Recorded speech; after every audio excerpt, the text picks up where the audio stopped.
ይዘው የምትወጣ ለመዝናናት አይደለም። አብርሽም ፊሊንግ ኑሮት አይደለም የመሄድ የመዝናናት ከሷ ጋር እንደዚህ በይነት ሙድ ሄዶ ምንድነው እንደዚህ ቁሞ በቃ ትናንት አይታችሁታል እያለ እንደዛ ነው መሆን የሚፈልገው ብላችሁ ነው የምታስቡት እንዴ እናንተ?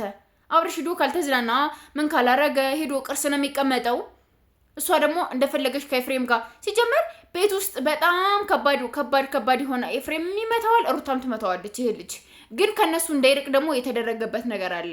ከነሱ መራቅ አይፈልግም፣ ከነሱ መሸሸት አይፈልግም፣ ከነሱ ጋር መለያየት አይፈልግም። እነሱ የሚያደርጉትን ነገር ለሰው አይናገርም። ሰው እንደዚህ ቤተሰብ እንግዲህ ትናንት ቡዜና ዳኒ ያሉትን ነገር ሰምታችሁ ነበር። ሁላችሁም አይታችሁታል። ማታ ላይ የተለቀቀውን በዳኒ ዩቲዩብ ቻናል ላይ እንግዲህ አብርሽ ቡዜና ማለት ሩታና ኤፍሬም ሲመጡ ቡዜና ዳኒ መተው ነገ ጧት እንወስድሃለን ብለውኛል። ሲጀመር አብርሽ አሁን መቋጠሪያ የለውም። ገባችሁ አይደለ? አብርሽ ማለት ውሃ ፔስታል ያርጋችሁ እንዲያንዘዋዘዋችሁ መያዝ ማለት ነው። ሾሌ እየወጋችሁ ልክ እንደዛ ነው። ገባችሁ አይደል? የነገራችሁትን ሁሉ ምንም የሚቋጠርበት ምንም አይከዝ የለም። ሁሉንም ነገር ይናገራል። እንደዚህ ተደርገው እንደዚህ አርገውኝ እንደዚህ ብለውኝ እንደዚህ እንትን ብለውኝ ምናምን እያለ ሁሉንም ነገር የሚናገር ሰው ነውና ወንድ ከሆናችሁ ትናንትነታ የተፈጠረው ነገር ይፈጠር፣ ራሳችሁ ቤት መሄድ የለባችሁም። ስልኩንም በቃ አብርሽ እኛ ጋር ነው ያለው ከደወሉ ማለት ነው። አብርሽ እኛ ጋር ነው ያለው፣ ምንም ነገር አትጨነቁ፣ ምንም ነገር አትሆኑ፣ ምንም ችግር የለም ብላችሁ ከሌላ ቤት ሌላ ሩም ተከራይታችሁ ወይም ሌላ ፋሚሊ ጋር ጓደኛ ጋር ምናምን በቃ ለአብርሽ የሚራራለት ሰው ጋር ይዛችሁ መሄድ ሲጠበቅባችሁ ጥላችሁ ሄዳችሁት አይደለ? ጥላችሁት ሄዳችሁ ሩታ እንደማሰደው እያወቃችሁ ማለት ነው። ገባችሁ አይደለ? ሩታ እንደማሰደው እያወቃችሁ ለምን ጥላችሁ ትሄዳችሁ? ሩታ እንዴት ነው? አዎ ሂድ ከቡዜ ቤት ጋር ነው የምትሄደው ምናምን። እሺ ሂድ፣ አዎ ና ተነስ ምናምን ብላሉ እሱን ቀያይራለት ምናምን እንኩ ሰዱት ምናምን ብላ የምሰጣችሁ ይመስላችኋል? እንዴ ዛሬ ስታስቡት አብርሽ ትናንት ወዲውን የተናገረ ማለት ነው። ወዲውን ተናገረ ለሩታ ማለት ነው። ሩታ እንደ ህፃን ልጅ ነው እንዴ ቁጭ በል ተብሎ ወንበር ላይ ተቀምጦ እንዳትነሳ ከዚህ ላይ እንዳትነሳ ምናምን ተብሎ ሲሄድ እዛ ላይ ተቀምጦ የሚቆይ ልጅ ህፃን ልጅ ነው ወይስ ምን እንደሆነ ነው እንደዛ ሆኖ የሚጠብቃቸው? ሲጀመር እነሱ ማለት ነው። ገባችሁ? እንደዛ ሆኖ የሚጠብቅበት ኬዝ ምንድነው? አብርሽ የሆነ ነገር በይሆን ሩታን በይፈራ ኤፍሬምን በይፈራ ሲጀመር እኔ እንደሚመስለኝ ቤት ራሱ ደበድቡታል ይመስለኛል ይሄ ልጅ ማለት ነው። ገባችሁ አይደለ? ቤት ላይ የሆነ ሰው ቀቃ ያደርሱበታል። የሆነ ነገር እንደሚያደርሱበት እየተሰማኝ ነው ያለ። ከነሱ ደግሞ ባይዘወይ አሁን ላይ መለየት የሚፈልግ ሰው አይደለም፣ አይለይም። ከነሱ መለየት አይፈልግም።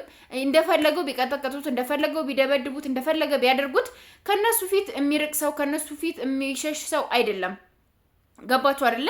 ስለዚህ አሁን ላይ እናንተ መወሰን ያለባችሁ ትናንት አጋጣሚውን ስታገኙ ይዛችሁት ነበር መሄድ የነበረባችሁ እንጂ ዘጋ ጥላችሁት መሄድ ምናምን ነበር አልነበረባችሁም። የፈለጋቸውን ይፍጠሩ። ገባችሁ ወይ? ከዳኒ ቤት ወይም ካንቺ ቤት ሳይሆን መውሰድ ያለባችሁ ሩም ይዛችሁ በቃ ነገ ጸበል ይዛችሁ ላጥ ብላችሁ መሄድ ነበረባችሁ። ገባችሁ አይደለ? የፈለገውን ቢሉ ቤትሽ ካላደርሽ ዳኒ ቤቱ ካልሆነ የት አባታቸው ያገኙታል? ምንም ቢሉ የትም ቢወጡ ቢሰቀሉ እንትን አይልም። ግን እናንተ ራሱ ፈራችሁ። እውነት ፈርታችኋል እናንተ ራሳችሁ።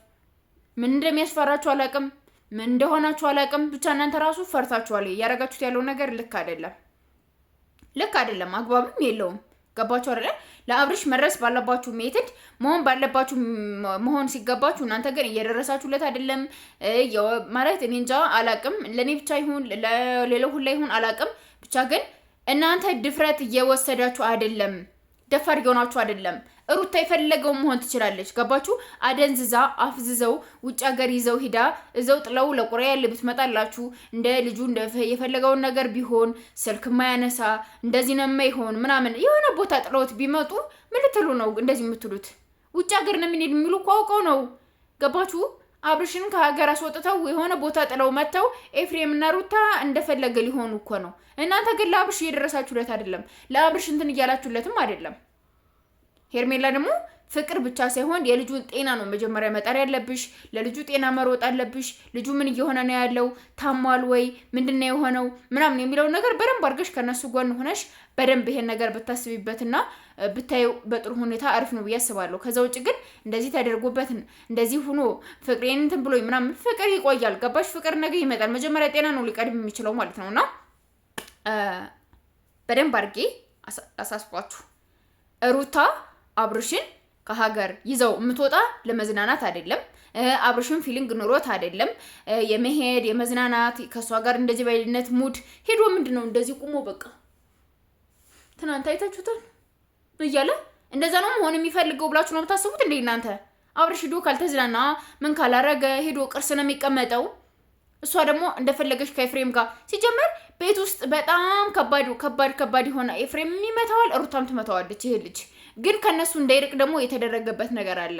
ከነሱ መራቅ አይፈልግም፣ ከነሱ መሸሸት አይፈልግም፣ ከነሱ ጋር መለያየት አይፈልግም። እነሱ የሚያደርጉትን ነገር ለሰው አይናገርም። ሰው እንደዚህ አድርግ ያለውን ግን ለነሱ እየወሰደ ይናገራቸዋል። ቡዜና ዳኒ የሆነ ነገር ሲነግሩት ሁሉንም ነገር ልቅም አድርጎ መተው እንደዚህ ያሉኝ ነገ ጧት እንወስደሃለን፣ እንደዚህ እንዳትናገር፣ እንደዚህ አዘሩታ እንዴ ይሄ ነገርማ ሌላ ነገር አስበዋላ ይዘውት ሊጠፉ ነዋ፣ የሆነ ነገር ሊያረጉት ነዋ ምናምን ብላ ሩታ ደግሞ አልከፍትም አልሰድም።